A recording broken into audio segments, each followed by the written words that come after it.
I have learned so much about furry culture. I know so much. My brother was a furry. You can be a furry without the fursona, without the costume.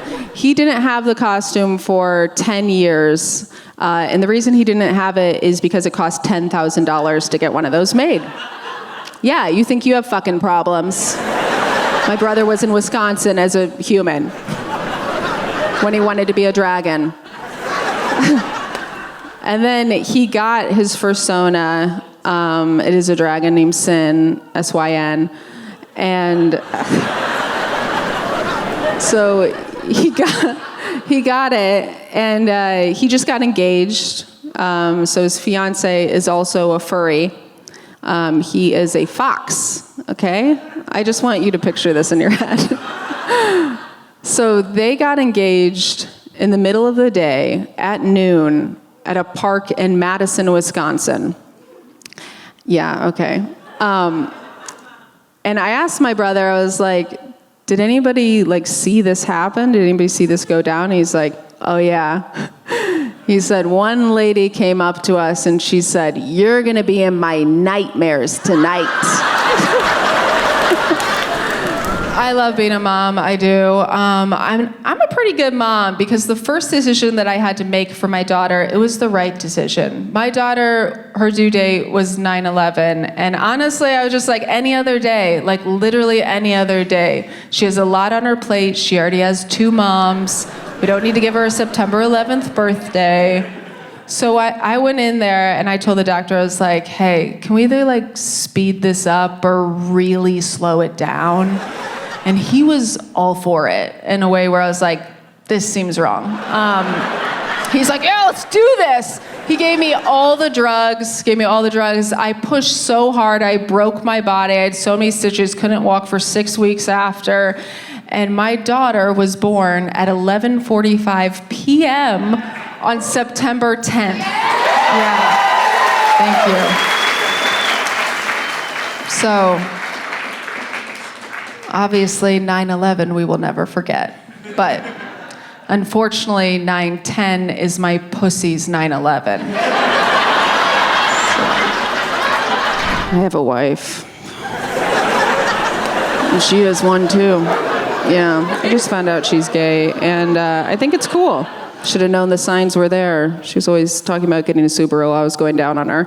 And we met here in Los Angeles. This is the place that we fell in love. Thank you. We met at a bowling alley. We met at Chateau Lanes. You guys know that? Yeah, we met at Chateau Lanes. We met at an event called Lesbian.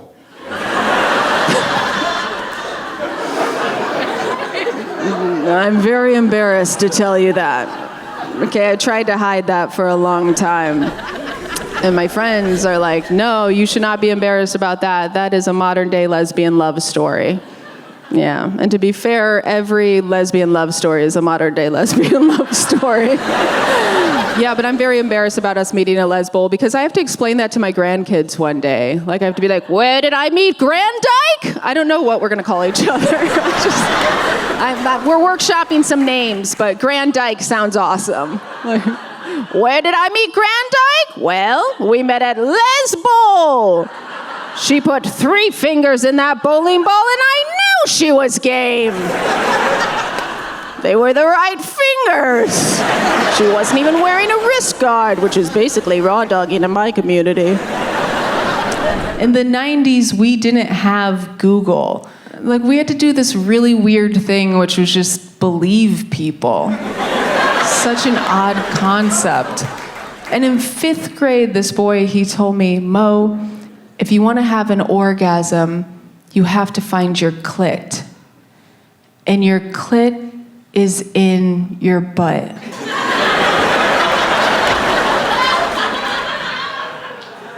And I believed him for way too long. I was just like, yeah, that makes sense. Your clit, they say it's hard to find. And it's pretty dark up in there. You might ask yourself, didn't you go to school? Didn't you have health class? But I don't know if you were like this. I was that kid in health class that was just asleep all throughout class. And I was asleep because I was up late at night just digging through my asshole, looking for my clit.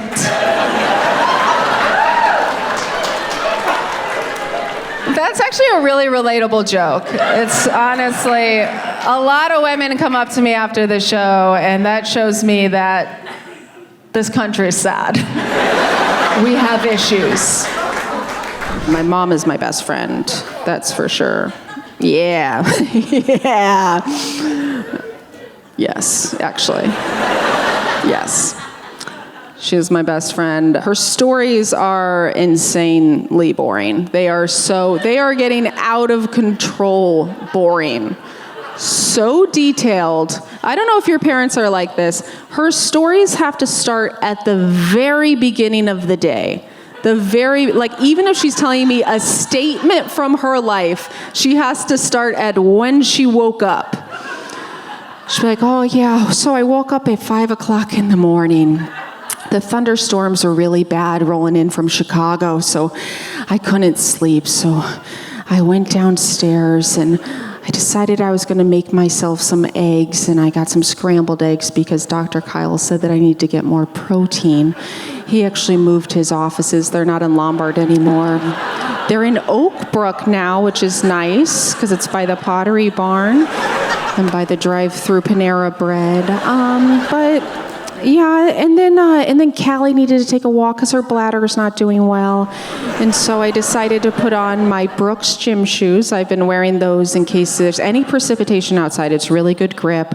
And then I've been using the Hokas as my jogging shoes for the runners group. And then I've been using this new brand called On for my formal gym shoes.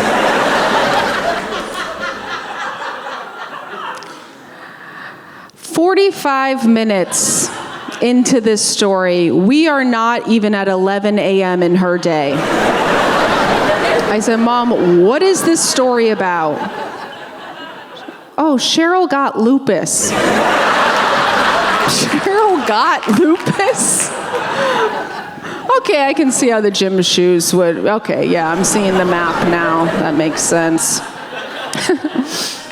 Over the years, I have written so many jokes about my dad, my own kind of dad jokes. I'm talking like pages and pages, like an hour of jokes about my dad, which is weird because I haven't seen my dad in 20 years. So essentially, I have all these jokes about a stranger, about a guy that I don't know.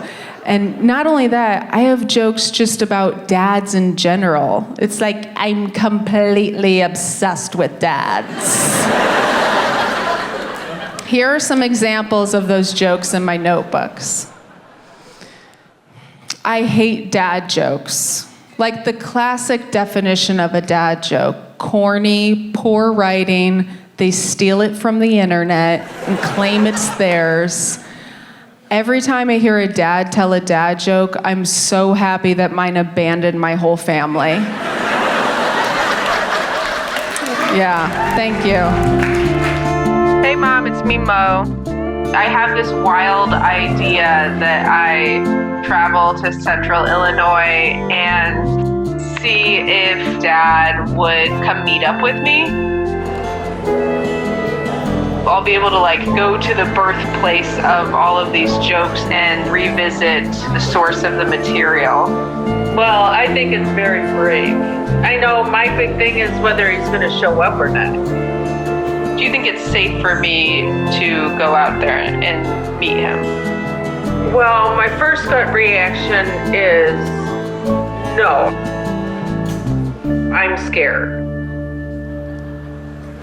My wife and I tried to have a baby on our own for so long. We were just every night just scissor and just cut, scissor, cut. And unfortunately, we didn't make a baby, but we did make a beautiful snowflake chain we hang up around the holidays. And that's both a scissoring joke and a crafting joke.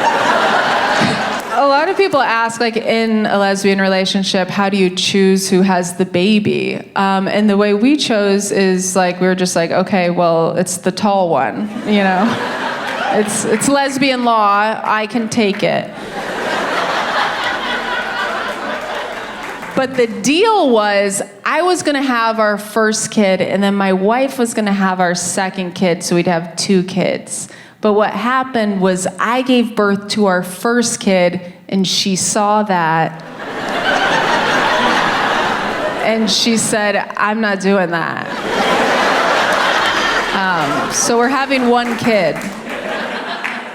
I love being a mom, I do. I'm a pretty good mom because the first decision that I had to make for my daughter, it was the right decision. My daughter, her due date was 9/11, and honestly, I was just like any other day, like literally any other day. She has a lot on her plate. She already has 2 moms. We don't need to give her a September 11th birthday.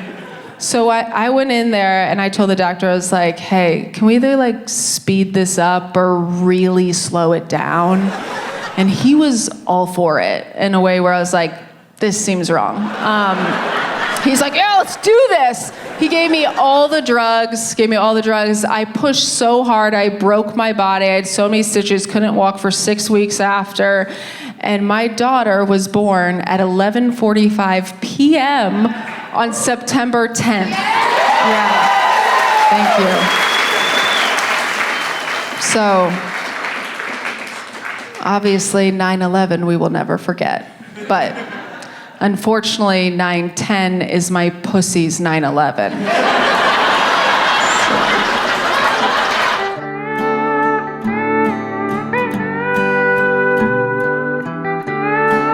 Growing up, you're just like, he's a bad person. Like, all the stories I have of him are so bad. And then I realized that these stories are from when he's in his 20s, and maybe he's like a better guy. And like, I've just labeled this person as a bad guy because those are my memories of him. But people can change. Because you make some of your worst decisions when you're in your 20s. And in my 20s, I pretended to be straight for a very long time. And Abercrombie is not cheap, so... When we were kids, my dad lived in this super exclusive gated community called prison. And I really don't want me to be like just a total brat, but my dad went to private prison. Yeah, he did. My dad went to private. So, where'd your dad go? Merrill Lynch? Cool. Like, I had met this girl and she's like, I'm from Joliet, Illinois. And immediately I was like, Joliet, Illinois? Joliet State Prison. My dad went there. Like it's the University of Michigan. Like, yeah, my dad, like class of 86. I just miss getting paid to lose my teeth. When I was a kid, I was paid to lose my teeth. And I found out that I have a broke tooth fairy because I would lose a tooth and then the tooth fairy would just put a check for $1 under my pillow. And then when I wake up, my mom's like, hey, do you mind not cashing that till Friday? I'm like, yeah, I don't have a bank account, Mom. I'm 6. No one told us anything in the 90s. I didn't know anything. My mom is like a very Catholic woman, and Catholic people like don't even want to know that they have a body that exists. Like they don't even want to know the functions of it. Like it's like they're always giving it the side eye. They don't want to know. And my mom, she didn't even tell me like my period was coming. She didn't even tell me my period existed. I thought that I was dying the first time I got my period. And that led into adulthood. I didn't know anything. I didn't have an orgasm until well into my 20s because I didn't know how my body worked. In the 90s, we didn't have Google. Like, we had to do this really weird thing, which was just believe people. Such an odd concept. And in 5th grade, this boy, he told me, Mo, if you want to have an orgasm, you have to find your clit. And your clit is in your butt.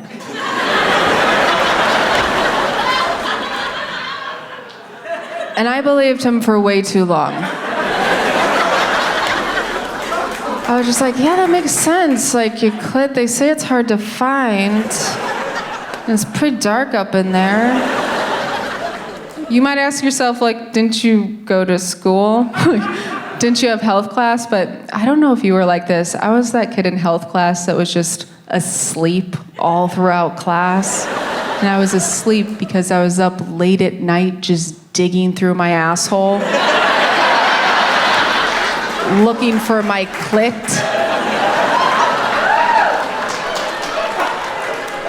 That's actually a really relatable joke. It's honestly, a lot of women come up to me after the show, and that shows me that this country is sad. We have issues. And then when I got pregnant, I was so uneducated, and honestly, that one's on me. Before I had my child, the nurse was like, Mo, let us know if you want to save your placenta. And I said, why? And she said, well, some women like to turn it into vitamins. They like to consume it afterwards. You can put it into a sandwich or put it into a smoothie. And I was like, let me get this straight. You want me to birth out a real human being and then after that just Jamba Juice my insides and chug it like a bodybuilder at 24-hour fitness? It was pretty good. I'm getting together all of these questions to ask my dad because I feel like if I can get some answers to some tough questions, then maybe, I don't know, maybe that will help me in some way. But I do legitimately have some questions. I just want to know, where did you come from? Where did you go? Where did you come from?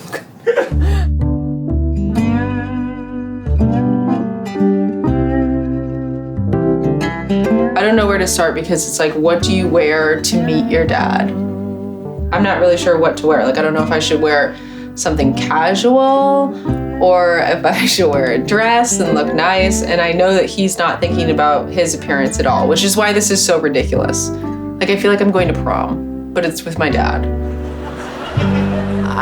I didn't know what to wear. I had no idea, and there's no support online. I was like, okay, what do I wear? A name tag for starters, I guess? There's no support online. There's no BuzzFeed list. There's no 8 perfect fits if your dad called it quits. Or 20 vests to wear if your dad wasn't there for 20 years. And you're queer. There's nothing. Okay, please don't judge me on what I'm about to tell you. I'm only telling you the truth. I wanted to look hot, okay? I can't explain it. I just wanted to look hot. Not sexy, hot. Okay, I wanted my dad to walk out and see me and go, that's the hot one. I have 4 siblings. I wanted him to see me and just be like, that's the hot daughter, or however dads talk, just that's my hot daughter, I'm so proud of you, I didn't know what to wear, so I decided to wear a dress.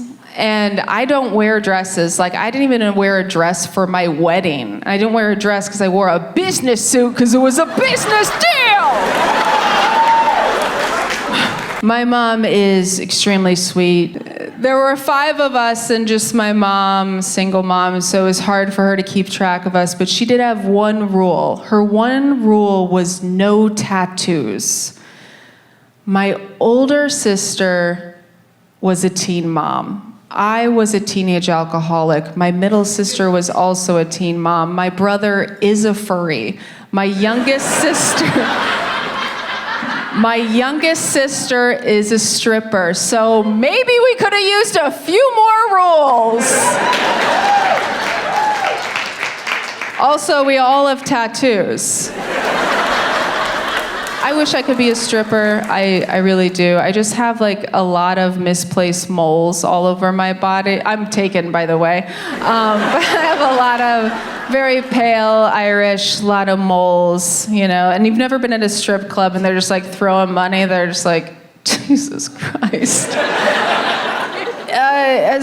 You might want to get that mole checked out.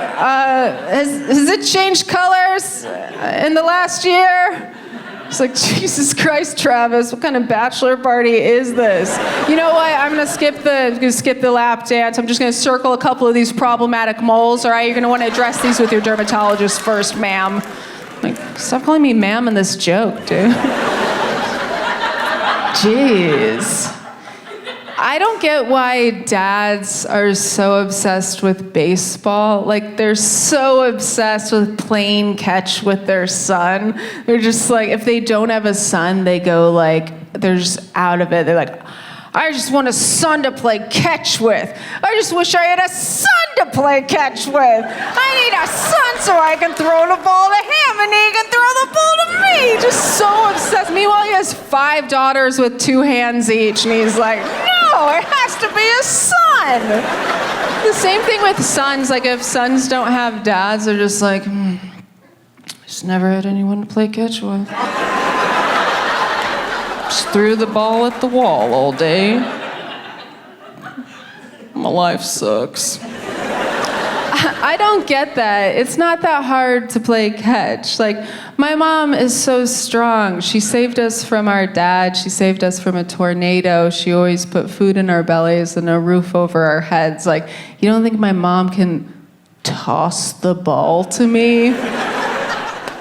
So last time I was in Illinois, I bought her a glove, and we went to the backyard, and we played catch. Yeah. And guess what? She fucking sucks. She throws like a girl. Hey, Cribs. It's me, Mo Welch. We're here at my childhood home, which has been demolished because it was deemed unlivable for humans. So come on in. This is the front door. This is where the little porch area was. And living room right here. My parents slept on the pull-out couch, which is ironic because my dad never pulled out. Thank you. But yeah, there were like tons of rats. I remember so many snakes. The bathroom back there, there were like 3 sheds lined up, and then there was an outhouse where we had to go to the bathroom when our plumbing was clogged, which was a lot because 7 people to 1 toilet. And we were all lactose intolerant and lived on government cheese and ice cream. Okay, guys, I gotta go clean my Lamborghini, so you guys gotta go. Get out of here. I'll see you next time, though. All right, MTV, play more music videos. So fucking hot out here. All right, one little story time before you guys go to bed, all right? My mom had decided that day, like, she had had enough. All right, we're moving out of here. And my grandpa comes down from Chicago to help us move. And he's like out here, you know, looking for me. Everything's pretty much packed up in the house, but I'm missing. So my grandpa walks into the kitchen, and I have the freezer door open, and I'm just eating each ice cream one by one into my mouth. And they're like, where is your dad? We don't know where your dad is. We don't know if he's gonna like try to kill us, you know, classic 80s sitcom stuff. And, you know, I'm just there eating each ice cream one by one, because when you're a kid, or at least when I was a kid, all I cared about was sugar, you know, like everything else was norm. The chaos, that's like normal, but like, you can kill me. Go ahead and kill me, but my corpse better be full of ice cream. Did you guys ever notice that Casper's just like a dead child? Flying around, just, it's very morbid. I just love how Disney was like, we're gonna kill all the mothers. And then whoever created Casper was just like, fuck it, let's kill the kid. Let's just kill the main character and see what happens. Hi, Dad, how are you? I'm good. Good to see you. Thanks for being part of our project. You're welcome. All right. Well, I'll just get started right with the questions. All right, well, first question. Who is your number one celebrity crush? I've been married a long time ago. Where did you come from? Where did you go? Where did you come from, Cotton Eye Joe?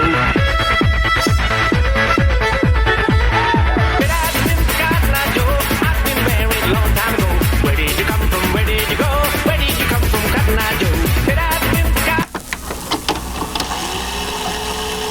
Okay, so this is so weird. We don't really know what the ending of this is because a lot has happened. First of all, I do want to say this. About a mile down the road on the motorcycle with my dad while I was bare-legged straddling him, I realized the dress was the wrong decision.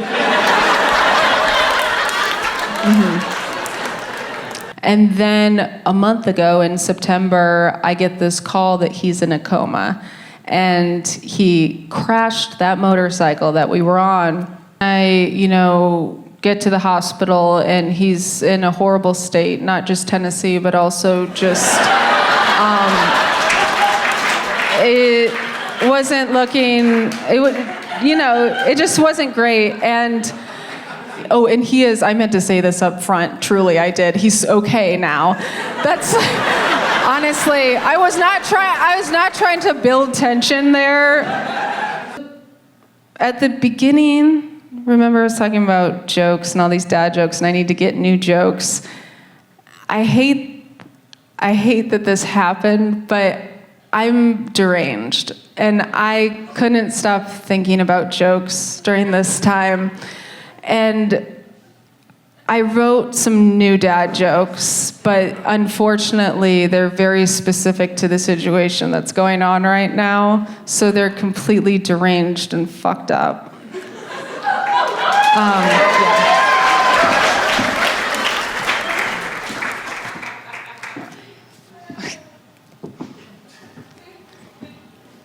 We might not put this in. Okay. All right, so basically my love language is jokes, and here they are. Okay. The doctor said the only reason he is alive is because he wore a helmet. Funny, the only reason I'm alive is because he refused to wear protection. Okay.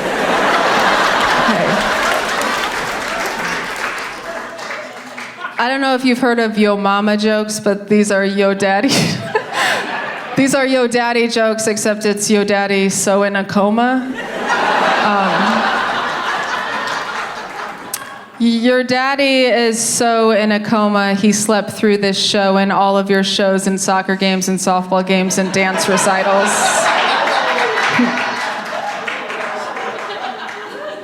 Your daddy is so in a coma, he voted 3 times in Arizona.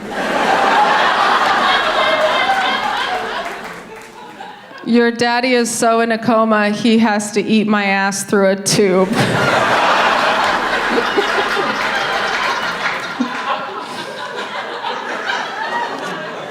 Your daddy is so in a coma, he's in a sleep state of prolonged unconsciousness. Okay, that's just for the ones who don't know the definition of a coma. And finally, this one's just really solidifying my entrance into hell. Yo daddy is so in a coma, when I make jokes about him, he's technically a roasted vegetable. Thank you guys so much. I love to draw as a kid.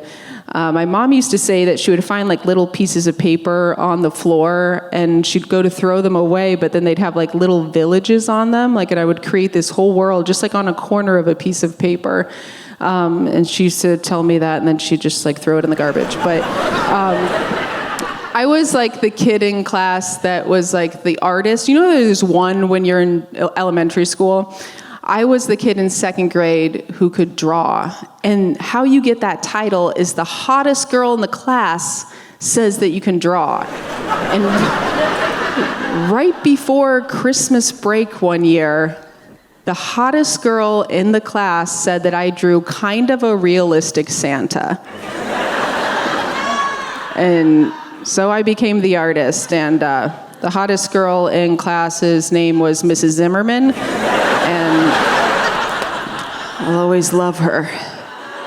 I love to draw. I still draw. You know, I drew like my entire childhood, and then I took a break when I started stand-up comedy. There's just no time, guys. There's just no time.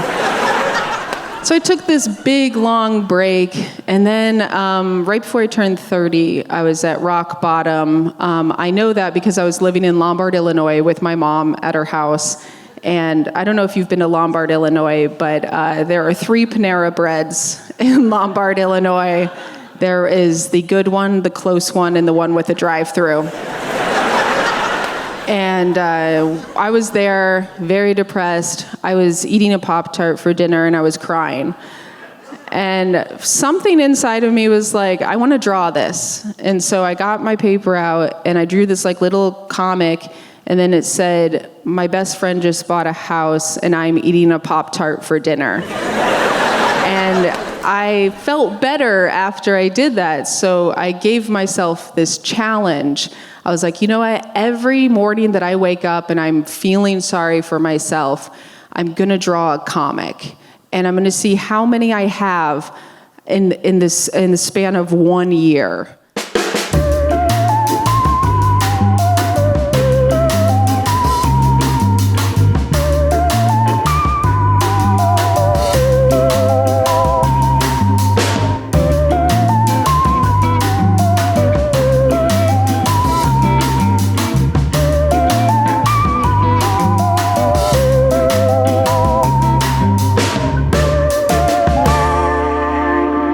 And at the end of the year, I had 360 comics. I had a few good days in there.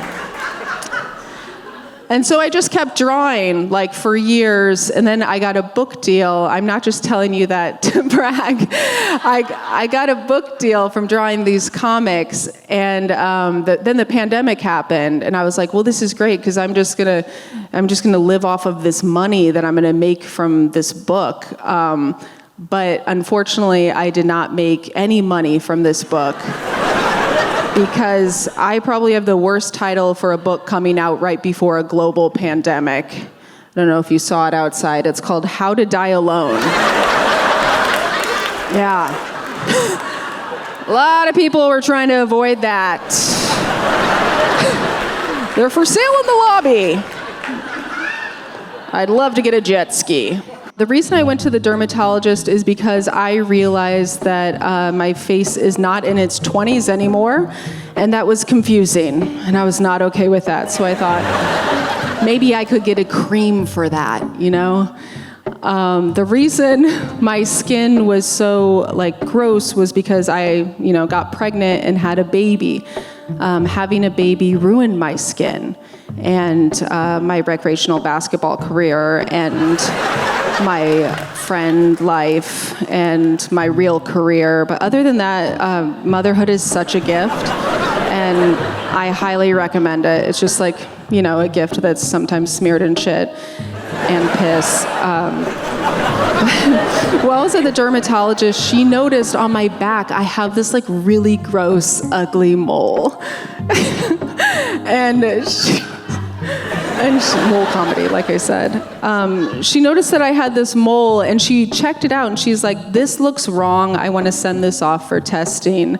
And I did that thing that I always do at doctors. I just denied that I ever knew that existed. I was like, what? There's a mole back there? I had no idea. Yeah, it's back there. How would I know that it was back there? But I always knew that this mole was there. I mean, it was like a freckle at one point. It was a newborn mole, and then it grew up with me into a big, ugly mole.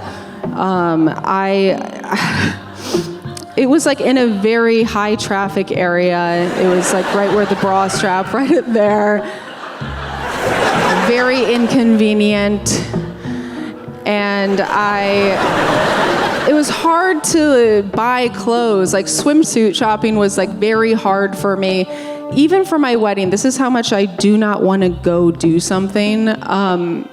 I wore a cape for my wedding, okay? My cape was not fashion It was just to hide my mole. The mole, you know, it wasn't a traditionally pretty mole either. It was like more of a character actor. And I love to avoid important things. That's why I never went to go get it checked out. But the thing about ignoring is that you can turn your back on your family and your friends, but you can't turn your back on your mole because your mole's on your back. Okay? So while I was at the dermatologist, she was shady, by the way, of course. I get scammed so much. She was immediately shady. She said that she would take the mole off, send it off for testing, but also I could get 20% off of Botox. That's how I knew that she was shady. I was like, I do not want a BOGO sale in a hospital setting, okay? But yeah, she gave me this menu, the Chipotle-like menu, to look at it, and she charged me $200 to scrape that bad boy off. Yeah, and just like that, it was gone. So my mole was getting sent off for testing in the big city, getting probed by scientists, and meanwhile I was at home. And before I would go to the shower, I would notice this vacant lot on my back where my mole once lived. And honestly, it's really weird to admit this, but like at the time, I was like genuinely sad. I felt guilty about it. I was like, do I miss my mole? Yeah, I guess I did. Where are you? I'm so sorry. I cannot sleep. I cannot dream tonight. Anyway, I thought about this when I was getting no sleep because my baby does not sleep at all. I think I got really lucky. I didn't get postpartum depression, but I got like postpartum hallucination or something because I could not stop thinking about my mole. I was like, my mole only knows life through living it with me. Like everything it knows about life is through living it with me. You know, it's always been there for me. It was there when I was happy, when I was sad, when I got dumped, when I had a baby. Do not be afraid of it. It happens to everybody. Okay? But I kept like messaging the dermatologist because she was shady and she wasn't getting back to me. Eventually she's like, yes, everything's fine. And then I'm like up late at night, you know, so I'm just telling her in my complete like delirium, I'm just like, where is the mole though? She's like, we don't keep the moles. She's like, we don't like donate the mole to a donor. Like we don't give the mole away. And I could not stop thinking about my mole. I'm telling you, every single day when I had this newborn baby, I was just like, where the fuck did they put those moles? Like, where did they go? And I just kept thinking about it, and eventually I was just like, I don't know where the mole is, but I sort of have an idea.